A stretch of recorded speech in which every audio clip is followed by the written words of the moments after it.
Thomas joining us now from Chicago with his first interview on this subject, Senator Barack Obama of Illinois. Good evening, Senator. Thank you for your time. Thanks, Keith. Sorry we're a little bit late. Hope we don't mess up the countdown. No problem. We'll stretch it out here for this.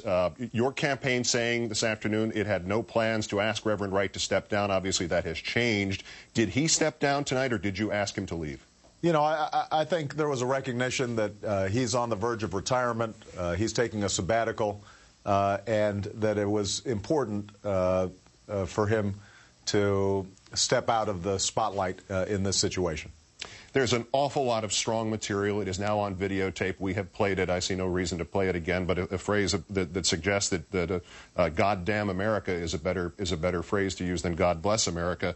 Can you characterize your own reactions to this? Did you know that he had made these statements before the videotape appeared? You know, frankly, I didn't. I wasn't in church during the time that these statements were made. Now, I think it's important, Keith, to point out that he's been preaching for 30 years.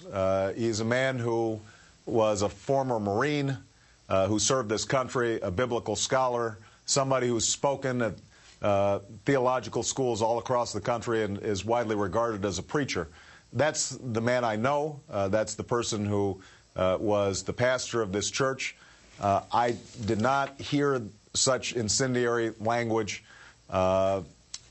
myself personally, either in conversations with him or when I was in the pew. He always preached a social gospel and was sometimes controversial in the same way that many people who speak out on social issues are controversial. But these particular statements that have been gathered are ones that I strongly objected to, strongly condemned. Had I heard them in church, I would have expressed that concern directly to Reverend Wright. So I didn't become familiar with these until recently. How do you characterize, given your long association with him, given the fact that he officiated at the marriage of you and your wife, how do you balance this line of what you have to do at this point from a political point of view and from what you have to do from a personal point of view relative to these comments and your long history with him? Do you repudiate the man? Do you repudiate the comments? Do you repudiate both? No, I would not repudiate the man. As I said, this is somebody who I have known for 17 years, helped bring me to Jesus and helped bring me to church. And, you know, he and I have a relationship. He is like an uncle who has talked to me not about political things, not about social views, as much as about faith and God and family.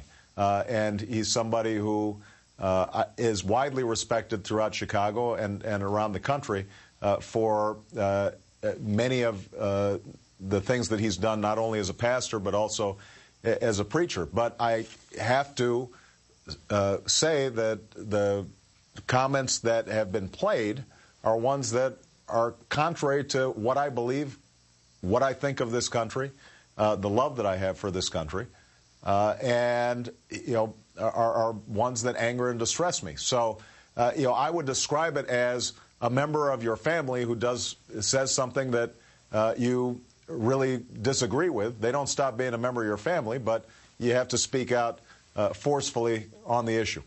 Do you expect, whether it is now or if you are the nominee later on, do you expect to be addressing commercials from 527 groups or commercials from other candidates using the tapes of Pastor Wright, and how would you do so? Yes, I think there's no doubt that you know, this will be used as political fodder, as it has been in the past. You know, these kinds of things, and you know, what I hope is that the American people will trust that what I believe, my values, my ideals, what I've spoken about in terms of bringing the country together, that all those things override a guilt by association. And, you know, that's going to be one of the things that we talk about throughout this campaign. And frankly, that's something that every candidate has to deal with.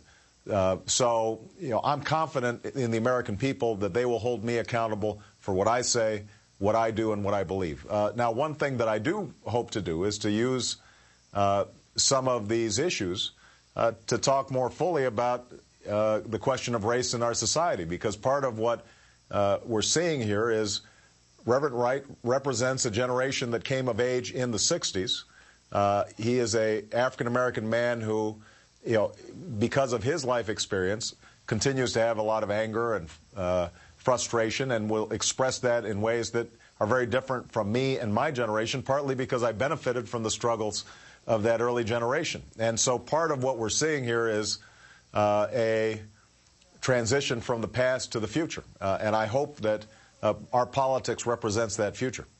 There is a second story, Senator, involving your campaign tonight. You told the Chicago Tribune today, the story is on their website, that the Chicago businessman Antoine Tony Rezko was a more significant contributor to your previous campaigns than had been previously publicly known, raised about $250,000 for your first 3 campaigns. Why are we only hearing about this today? Well, that's not actually accurate. I mean, I think that what we did was we went into the Tribune to try to disgorge any additional information that they wanted, and the story about my relationship with Mr. Rezko has been consistent throughout. What we did was we talked about the fundraising that he had done for my state Senate race, my 2 state Senate races, a congressional race, as well as a United States Senate race, and the total amount is what is the figure that they put forward. That's not actually something that is particularly new or different. As I've said before, he's somebody who raised money for my campaign during the course of 10 years. But the more important part of the story was to confirm and reiterate with full documentation that there's nothing in my relationship with Mr. Rezko that in any way relates to the corruption trial that he's involved with right now, that there's no allegations that I was involved in anything wrong. And that is something that we have been consistent about throughout this campaign. Senator Barack Obama of Illinois, on 2 very controversial and important stories breaking today. Great thanks for your time, Senator. Thank you so much for taking the time. I appreciate it.